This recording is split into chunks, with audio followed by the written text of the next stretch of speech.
ಉಪ್ಪಿನಕಾಯಿ ಫ್ಲೇವರ್ದು ಬೆಂಡಿಕಾಯಿ ಪಲ್ಯ ಯಾವಾಗಾರ ಮಾಡಿ ಉಂಡು ನೋಡಿರೇನ್ರಿ? ಮಾಡಿಲ್ಲ ಅಂದ್ರೆ ನೋಡ್ರಿ ಮತ್ತು ಮಾಡ್ರಿ. ಒಂದಿಷ್ಟು ಬೆಂಡಿಕಾಯಿಗಳಿಗೆ ಚಲೋ ತೊಳೆದು ಒರೆಸಿ ತುದಿಗಳೆಲ್ಲ ಕಟ್ ಮಾಡಿ ಹಿಂಗೆ ಉದ್ದುದ್ದು ಸೀಳ್ತೀನಂತ್ರಿ. ಎಲ್ಲ ಬೆಂಡಿಕಾಯಿಗಳಿಗೆ ಹಿಂಗೆ ಮಾಡಿ ಇಟ್ಬಿಡ್ತೀನಂತ್ರಿ. ಈಗ ಒಂದು ಮಸಾಲೆ ಮಾಡ್ಕೊಳ್ಳಮಂತ್ರಿ. ಇಲ್ಲಿ ನೋಡ್ರಿ, ಧನಿಯಾ ಬೀಜ, ಜೀರಿಗೆ, ಸಾಸಿ, ಮೆಂತ್ಯ ಕಾಳು, ಒಣಮೆಣಸಿನ್ಕಾಯಿ ಮತ್ತು ದಪ್ಪನ ಸೋಂಪಿಗೆಲ್ಲ ಚೆಂದಾಗಿ ಕೆಂಪುಗಾಗತ್ತನ ಹುರಿದು ಪುಡಿ ಮಾಡಿ ಇಟ್ಬಿಡ್ತೀನಂತ್ರಿ. ಈ ಹೋಳಿದು ಬೆಂಡಿಕಾಯ್ದಾಗ ಪುಡಿ, ಖಾರ, ಅರಿಶಿನ ಪುಡಿ, ಗರಂ ಮಸಾಲೆ ಮತ್ತು ಸ್ವಲ್ಪ ಉಪ್ಪು ಹಾಕಿ ಕಲಸಿ ಇಟ್ಬಿಡ್ತೀನಿ ರೀ.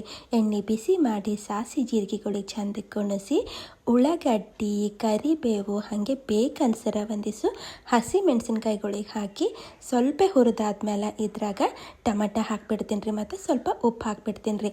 ಬೆಂಡಿಕಾಯ್ದಾಗ ಉಪ್ಪು ಅದ ರೀ, ಹೀಗಾಗಿ ನೋಡಿಕೊಂಡು ಹಾಕ್ರಿ. ಇವನು ಚಲೋ ಮೆತ್ತಗಾದು ಅಂತಂದ್ರೆ ಈ ಬೆಂಡಿಕಾಯಿಗಳಿಗೆಲ್ಲ ತಂದು ಇದ್ರಾಗ ಹಾಕ್ಬಿಡ್ತೀನಂತ್ರಿ. ಸಣ್ಣ ಉರಿದಾಗ 3-4 ನಿಮಿಷ ಇವಕ್ಕೆ ಮೆತ್ತಗಾಗ್ಲಕ್ಕ ಬಿಡಬೇಕ್ರಿ.